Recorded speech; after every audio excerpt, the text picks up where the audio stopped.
నమస్కారం. జై శ్రీమన్నారాయణ. తెలియకపోవడం తప్పు కాదు.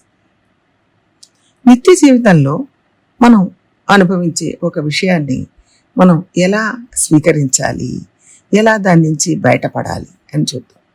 సాధారణంగా అందరికీ అన్ని విషయాలు తెలియవు, తెలిసి ఉండే అవకాశం లేదు.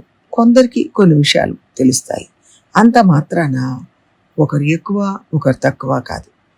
ఉదాహరణకు అందరికీ వంట చేయడం రాకపోవచ్చు, అందరికీ పాటలు పాడడం రాకపోవచ్చు, నాట్యం చేయడం అందరికీ రాదు, 2 వీలర్ నడపడం కూడా అందరికీ రాకపోవచ్చు. కొన్ని పనులు చేయడం తెలిసి ఉండవచ్చు, చాలా పనులు తెలియకపోనవచ్చు. ఒకటి రాదు కాబట్టి అది వాళ్ళ తక్కువతనం అని అనలేము, అది వాళ్ళ లోపం అనలేము, వాళ్ళు దేనికి పనికిరారు అని నిర్ణయించలేము. నీకు ఈ విషయం తెలీదు, నువ్వు ఈ పని చెయ్యొద్దు అని చెప్పినప్పుడు వాళ్ళు బాధపడతారు. ఆ పని తెలియకపోయినందుకు వాళ్ళు బాధపడలేదు, అందరిలో వాళ్ళని కటువుగా చిన్నతనం చేసి మాట్లాడినందుకు వాళ్ళు బాధపడ్డారు. అలా బాధపడుతూ కూర్చోకుండా ఆ పని తెలిసిన వాళ్ళ దగ్గరికి వెళ్ళి నేర్చుకోవాలి. అలా నేర్చుకోవడానికి మనకు అహం అడ్డం వస్తుంది, వాళ్ళ దగ్గరికి పోలేము. కానీ మొహమాట పడకుండా వాళ్ళ దగ్గరికి పోయి అడిగి తెలుసుకోవాలి. ఆ విషయం మనకు తెలీదు, వాళ్ళకి తెలుసు కాబట్టి వాళ్ళకి ఇచ్చే గౌరవం వాళ్ళకి ఇవ్వాలి. ఆ పని వాళ్ళు నైపుణ్యంతో చేస్తున్నారు కాబట్టి వాళ్ళ దగ్గర నేర్చుకోవడానికి ప్రయత్నం చేయాలి. అందులో ఈగో చూడకూడదు.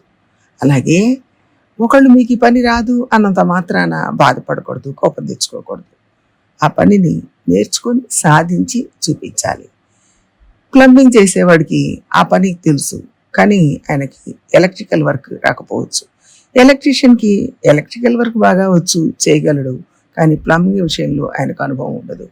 చార్టర్డ్ అకౌంటెంట్ చేసే పని డాక్టర్ చేయలేడు, డాక్టర్ చేసే పని చార్టర్డ్ అకౌంటెంట్ చేయలేడు. అందువల్ల దీంట్లో ఒకళ్ళు ఎక్కువ ఒకళ్ళు తక్కువ అని నిర్ణయించలేము, నిర్ణయించకూడదు. ఎవరికి తెలిసిన పని ఎవరి రంగంలో వాళ్ళు ఆయా పనులను సక్రమంగా నిర్వర్తిస్తున్నారు. ఎవరికైనా కొన్ని విషయాలు తెలిసినవి, కొన్ని విషయాలు తెలియనివి ఉండడం అనేది లోక సహజం. ఒక రంగంలో అనుభవం లేదని వారిని చిన్న చూపు చూడకూడదు. ఈ విషయం మీకు తెలీదు అందుకని మీరు పని చేయొద్దు అన్నంత మాత్రాన మనం కోపగించుకోకూడదు. మన ఆచార్యులు ఈ లోకంలో జీవించి ఉన్న కాలంలో వాళ్లకు చాలా విషయాలు తెలుసు. అయినా ఏదైనా ఒక విషయం తెలియంది తెలుసుకోవాలనుకుంటే ఆహాన్ని పక్కన పెట్టి వాళ్ళకి అహంకారమే లేకుండా ఆ విషయంలో నిష్ణాతులు ఎవరో వాళ్ళని ఆశ్రయించి వాళ్ళ దగ్గర నేర్చుకున్నారు.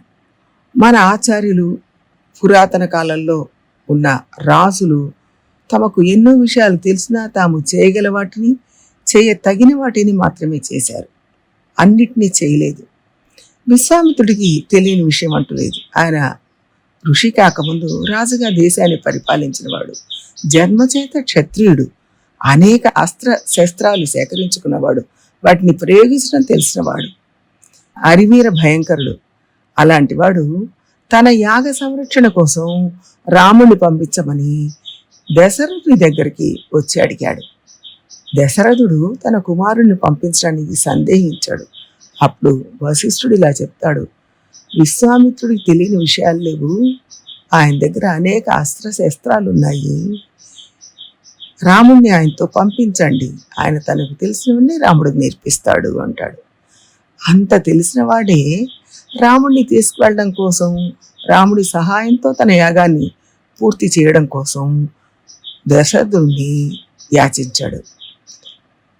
విశ్వామిత్రుడు క్షత్రియుడిగా ఉన్నప్పుడు, అంటే రాజుగా ఉన్నప్పుడు సంపాదించుకున్న అస్త్ర శస్త్రాలన్నీ రాముడు భవిష్యత్తులో నిర్వర్తించబోయే గొప్ప కార్యానికి ఇవ్వాలని నిర్ణయించుకున్నాడు. ఎంతగా అంటే ఆఖరికి తాను చేస్తున్న యాగం కోసం కూడా వాటిని వినియోగించుకోకూడదు, వాటిని అలాగే రాముడికి అప్పచెప్పాలి, రాముడే తన యాగాన్ని కూడా రక్షిస్తాడు, కాపాడుతాడు అనుకున్నాడు. అందుకనే రాముడి కోసం వచ్చాడు. అన్నీ తెలిసిన వాళ్ళు అలా ప్రవర్తించినప్పుడు ఏమీ తెలియని వాళ్ళు ఏదో తెలిసినట్టుగా చేయడం మంచిది కాదు, తగ్గి ఉండడమే మంచిది. అంత తెలిసిన వాడు రాముణ్ణి తీసుకువెళ్ళడం కోసం దశరథుడి దగ్గరికి వచ్చి యాచించాడు. ఆయన దగ్గరే అన్ని అస్త్రశస్త్రాలు ఉన్నాయి కదా, మరి ఎందుకు రాముడి కోసం వచ్చాడు అంటే అవన్నీ రావణ సంహారం కోసం రాముడికి ఇవ్వాలి, అవన్నీ ఇవ్వడం కోసం రాముని తీసుకువెళ్ళడానికి వచ్చాడు. ఏ విషయమైనా పూర్తిగా తెలియడం అనేది ఎప్పుడూ ఎవరికీ ఎక్కడా సాధ్యం కాదు. భగవంతుడు ఒక్కడే పరిపూర్ణుడు, అన్నీ తెలిసినవాడు. అందువల్ల ఎవరైనా నీకేమీ తెలియదు అంటే అప్సెట్ కావద్దు. నేను బాగానే చేశాను కదా, ఎన్నో తెలిసిన నీ పని తెలియదు కాబట్టి ఏమీ తెలియదు అని చెప్పేశారే అని బాధపడద్దు. వాళ్ళు అన్నంత మాత్రాన బాధపడుతూ మనల్ని మనం తక్కువ చేసుకోకూడదు. ఈ ఒక్క విషయం తెలియదు అన్నంత మాత్రాన అన్నీ తెలియని అర్థం కాదు కదా. మనకు తెలియని విషయాలను అడిగి తెలుసుకుందాం. ఎప్పుడైనా నాకు బాగా తెలుసు అని అనుకోవడం కూడా తప్పే. పర్ఫెక్షన్ అనేది ఎక్కడా ఉండదు. ఎంత నేర్చుకున్నా ఇంకా ఇంకా పాలిష్ చేయాల్సిన అవసరం ఉంటూనే ఉంటుంది. ఒక విషయం నేను పూర్తిగా తెలుసుకున్నాను అన్న భావన ఎప్పుడు మనకు రాకూడదు. ఇంకా నేర్చుకోవాలి అనే ఆలోచన ఎప్పుడూ ఉండాలి. ఇది ఏ రంగంలో ఉన్నవారికైనా వర్తిస్తుంది. ఆధ్యాత్మిక చింతనలో ఉన్న వాళ్ళకి నిరంతరం జ్ఞానాన్ని పెంచుకోవడం తప్పనిసరి. ఆధ్యాత్మిక చింతనలో ఉన్న వాళ్ళకి నిరంతరం జ్ఞానాన్ని పెంచుకోవడం తప్పనిసరి. ఎందుకంటే ఏ విషయమైనా బాగా డీప్గా తెలుసుకుంటేనే స్పష్టంగా చెప్పగలుగుతాం. జ్ఞానానికి అంతం అంటూ ఉండదు. ఎప్పటికప్పుడు మెరుగుపెట్టుకుంటూ ఇన్డెప్త్ వెళ్ళి చక్కగా ఎనలైజ్ చేసుకుంటూ ఉండాలి. ఏ పరైనా అధ్యయనం చేసినా, పారాయణం చేసినా, కోవెల్లో కైంకర్యం చేసినా, లౌకికంగా ఏ పనులు చేసినా బాగా లోతుగా విషయం తెలుసుకొని చేయాలి. ఇది ఒక్క ఆధ్యాత్మిక రంగమే కాదు, అన్ని రంగాలకు వర్తిస్తుంది. ఇలా చేస్తేనే రాణిస్తారు. చేసిన పనికి ఫలితం దక్కుతుంది. ఏదో పైన చేసినట్టుగా చేస్తే ఆ పని ఉపయోగపడదు. అలాగే ఎవరైనా మీకు ఒక పని రాదు అని చిన్నబుచ్చినప్పుడు బాధపడకుండా ఆ విషయాన్ని సాధించడానికి ప్రయత్నం చేయాలి. అలా చేయడం వల్ల మనం వివిధ రంగాల్లో అభివృద్ధిని సాధించగలుగుతాం. ప్రయత్నం చేద్దాం. జై శ్రీమన్నారాయణ.